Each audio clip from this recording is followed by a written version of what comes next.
আসসালামু আলাইকুম। ওয়েলকাম সবাইকে কনাস ওয়ার্ল্ডে। কেমন আছেন সবাই? আমি তো ঠান্ডায় প্রচণ্ড কাহিল। বাসায় ২টা হিটার ছেড়ে দিয়ে তারপর রান্না করতে আসছি।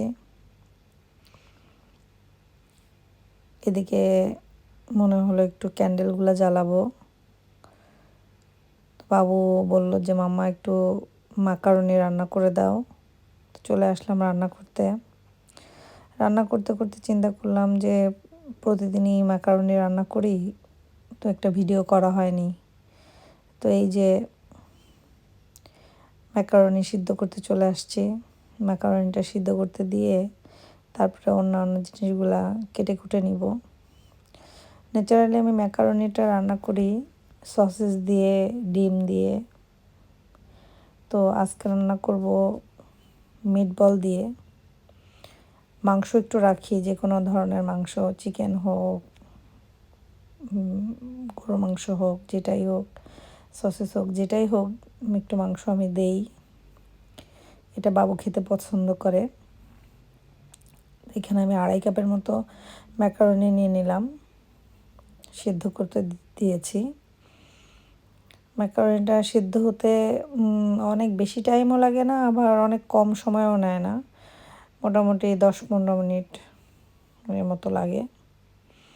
আমি অল্প আঁচে সিদ্ধ করেছি এটাকে। তো একটু লবণ দিয়ে সিদ্ধ করে নিচ্ছি।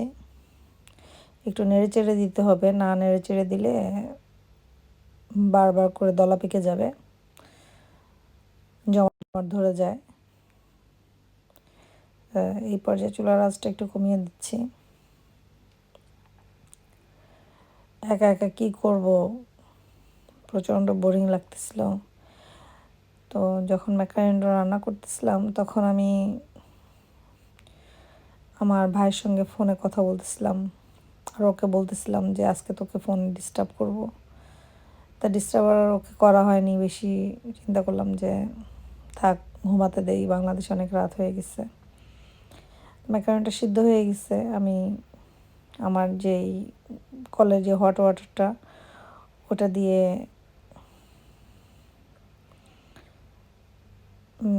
পানিটা,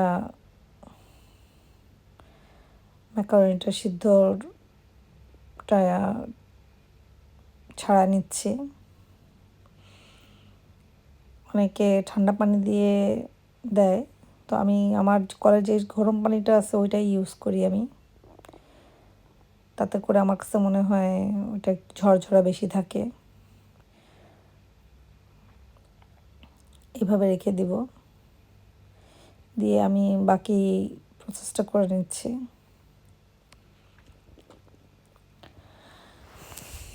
আজকে 2-3 দিন হলো মনটা প্রচণ্ড খারাপ থাকে। আসলে উইন্টারের সিজনটা এরকম, মনটা খারাপ থাকে আসলে। আমি ন্যাচারালি ম্যাকারনিটা বাটার দিয়ে রান্না করি, তো আজকে বাটারটা নাই, শেষ হয়ে গেছে। দেশ থেকে আনা ঘি দিলাম একটু সয়াবিন তেলের সঙ্গে। পেঁয়াজটা আগে করে নিচ্ছি, আর এই যে মিটবলগুলো কেটে রাখছিলাম পেঁয়াজের সঙ্গে ওটা আগে ভেজে নিব।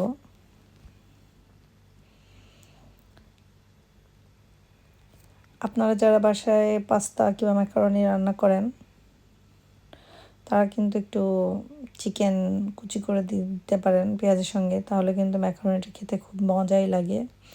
আর আমি এখানে পাস্তা সস দিব, টমেটো দিব। সে পর্যায়ে আপনারা যাদের পাস্তা সস দেওয়ার কোনো অপশন নাই, তারা আপনারা টমেটো কেটে দিতে পারেন। তো আমি ডিমটা এইভাবে, যখন মিটবলটা ভাজা হয়ে যায় তখন আমি ডিমটাও এটার সঙ্গে একসঙ্গেই ভেজে নিই। এইভাবে একসঙ্গেই করি আমি, এত উঠাউঠির ঝামেলা করতে যাই না। একটু মানে এত বারবার রান্না করতে হয় যে এত ভেজাল করে রান্না করতে ভালো লাগে না আসলে।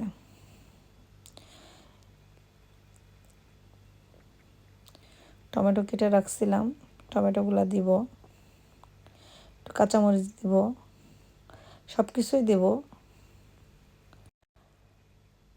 টমেটোগুলো পাতলা পাতলা করে কেটে রাখছিলাম, কারণ বেশি মোটা মোটা করে কাটলে সিদ্ধ হতে সময় লাগবে। কাঁচামরিচ অল্প দিলাম, কারণ একটু গোলমরিচও ব্যবহার করব। আমি সাদা গোলমরিচটা ব্যবহার করব। আপনারা যে আপনাদের কাছে যেমন গোলমরিচ থাকবে আপনারা তেমনটাই ব্যবহার করতে পারেন। এখন আমি দিয়ে দিব এখানে হচ্ছে পাস্তা সস। আমি 2-3 চামচের মতো দিব। বেশি দিলে একটু মানে ভেজা ভেজা থাকে, বাবু এটা খেতে পছন্দ করে না। পাস্তা সসটা এরকম। এই যে এখানে আর একটু ঘি লাগবে, ঘিটা আমি পরে দিব যখন ইয়েতে দিব। এখন এই পর্যায়ে দিয়ে দিচ্ছি গোলমরিচের গুঁড়া, সাদা গোলমরিচটা দিচ্ছি। আমি ব্ল্যাক ধনিয়া পাতা দিয়ে দিলাম। আমার যে ফ্রোজেন করা যে ধনিয়া পাতাটা থাকে ওইটাই দিই, আমি ওইটাই ইউজ করি, তাতে করে আমার কাজটা সহজ হয়ে যায়। আর যারা হচ্ছে কালো যে গোলমরিচটা ওইটা দেন, দিলে হয় কি পাস্তার কালারটা একটু কালো কালো হয়ে যায়, এই জন্য আমি সাদা গোলমরিচটাই ব্যবহার করি। এই আর একটু ঘি ইউজ করতেছি আমি, যেহেতু আজকে আমার মেইন বাটারটা শেষ হয়ে গেছে।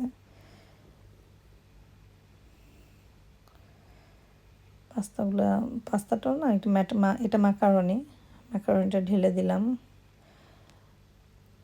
বাবু এই ম্যাকারনিটা খেতে অনেক বেশি পছন্দ করে।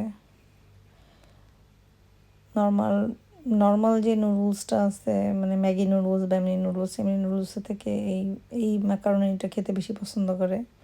এটা বাসায় প্রায় রান্না করে রাখি। ও কাজ থেকে এসে সকালে ম্যাক্সিমাম দিন এটা দিয়েই নাস্তা করে।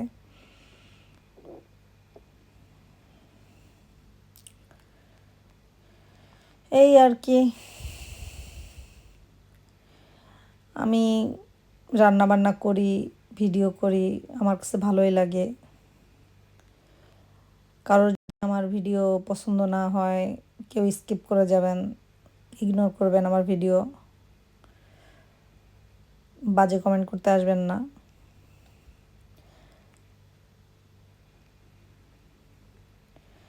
আর সবাই ভালো থাকবেন, টক্সিক মানুষ থেকে দূরে থাকবেন। আমি নিজেও টক্সিক মানুষ থেকে দূরে থাকার চেষ্টা করি। যে যার অবস্থান থেকে ভালো থাকার চেষ্টা করবেন। মানুষকে নিয়ে গসিপ করার সময় আমার নাই, মানুষের গসিপ শোনার সময়ও আমার নাই।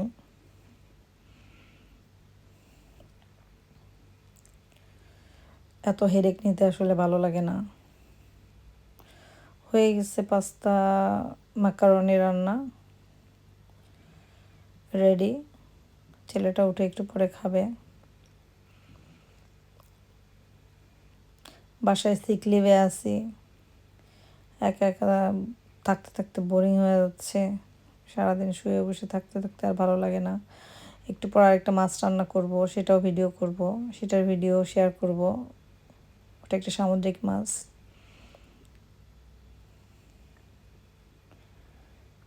তো আপনাদের যদি আমার রেসিপিটা ইজি মনে হয় তাহলে বাসায় ট্রাই করে দেখতে পারেন। সবাই ভালো থাকবেন, আমার জন্য দোয়া করবেন। সবার জন্য দোয়া করি সবাই ভালো থাকেন। আমার রেসিপিটা যদি আপনাদের ভালো লেগে থাকে তাহলে আপনারাও ট্রাই করে দেখতে পারেন সহজ কিনা। আর আপনারা সবাই ভালো থাকবেন, আমার জন্য দোয়া করবেন, আমার ছেলের জন্য দোয়া করবেন। আজকের মতো এখানেই বাই, আল্লাহ হাফেজ।